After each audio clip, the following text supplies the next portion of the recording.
হাজোৰ ক্ষেত্ৰী খাৰদিয়াত অবৈধ বেদখলকাৰীৰ বিৰুদ্ধে ৰামদিয়া আৰক্ষীত গোচৰ ভুক্তভোগীৰ পুনৰ ৰাজ্যত অবৈধ বেদখলকাৰীৰ দপদপনি হাজোৰ ক্ষেত্ৰী খাৰদিয়াত চৰকাৰী ভূমি বেদখলৰ চেষ্টা ক্ষেত্ৰী খাৰদিয়াত থকা এটি চৰকাৰী পথ বেদখলৰ চেষ্টা দুৰ্বৃত্তৰ এইটো চৰকাৰী পিডব্লিউডি ৰাস্তা এই ৰাস্তাটো দখল কৰি এই অবৈধভাৱে এখিনি দখল কৰি দেখছেনে ৰাস্তাৰ মাজত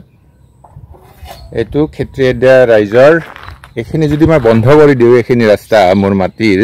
গৰু ছাগলী পানী খুৱাব যোৱা ৰাস্তাটো এওঁলোকে বন্ধ কৰিছে অবৈধভাৱে ইয়াতে শ্ৰাদ্ধ দোহা বিয়াৰ সব কাম হয় ইয়াতে এইটো ৰাস্তা যদি বন্ধ কৰে তেতিয়াহ'লে কেনেকৈ হ'ব অবৈধভাৱে এও দখল কৰিছে ভূমাফিয়া হয় এই ধমকি দি আছে এই ধমকি দি আছে চাওক এই ধমকি দি আছে তেওঁ জিটি কথা ক'ব হাক দিছে মইতো একো কোৱাই নাই আহি পেলাই জাষ্ট কথাটো কৈছোঁ এই ৰাস্তাটো যদি মই বন্ধ কৰি দিওঁ গৰু ছাগলে পানী ক'ত খাব যাব ইমানখিনিয়ে বাকী ব্যৱস্থা হ'ব এইটো ৰাস্তা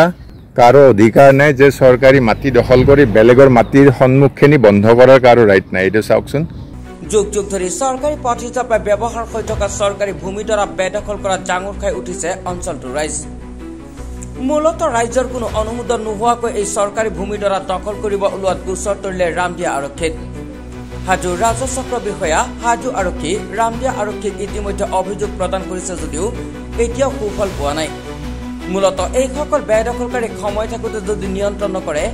তেনেহ'লে এটা সময়ত পৰিৱেশ বহু ভয়ংকৰ হ'ব বুলিও সদৰি একাংশ ভুক্তভোগীৰ নমস্কাৰ মই ক্ষেত্ৰীয়া গাঁৱৰ বাসিন্দা হয় হাজো ৰাজচক্ৰ অন্তৰ্গত তাতে আমাৰ যিটো পুৰণা পিডব্লিউডি ৰাস্তা আছে ক্ষেত্ৰীয়া চকৰ কাষতে চ' সেই ৰাস্তাটোৰ কাষেৰে নতুন দলং যিখন হৈছে সেইখন হোৱাৰ পৰা আমাৰ চলাচল সেই নতুন দলংখনেদি হয় ইয়াৰে সুযোগ লৈ পুৰণা যিটো ৰাস্তা আছে সেই ৰাস্তাটোৰ একদম ঠিক সমাজত আমাৰ গাঁৱৰে 2-3জনমান আৰু বেলেগ দুই ছাইডৰ এজন দুজন মানুহে লগ লাগি তাতে এটা সৰুকৈ ঘৰ বনাই সেই ৰাস্তাটোত বেদখল কৰিছে যোৱা লাষ্ট এসপ্তাহৰ পৰা তেওঁলোকে সেই ঘৰটো ৰাম মন্দিৰৰ নাম দি পেলাই এটা মানুহৰ পৰা ইমোশ্যন আদায় কৰি পেলাই সেইটো এটা উদ্দেশ্য প্ৰণোদিতভাৱে সেই ৰাস্তাটো বন্ধ কৰিব বিচাৰিছে প্ৰথম কথাটো হ'ল সেই ৰাস্তাটো ক্ষেত্ৰীয়াৰ গৰু আমাৰ বহাগ বিহুত গৰুক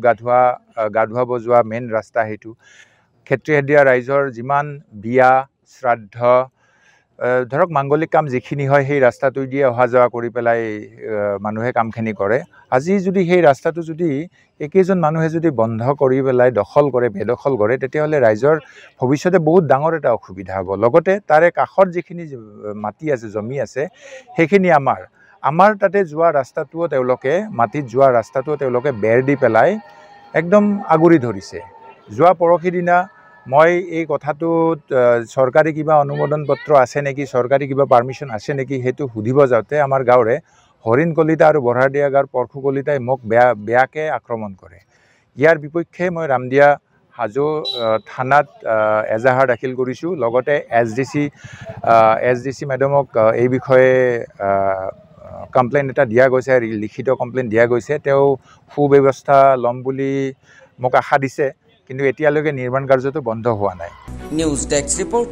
DX365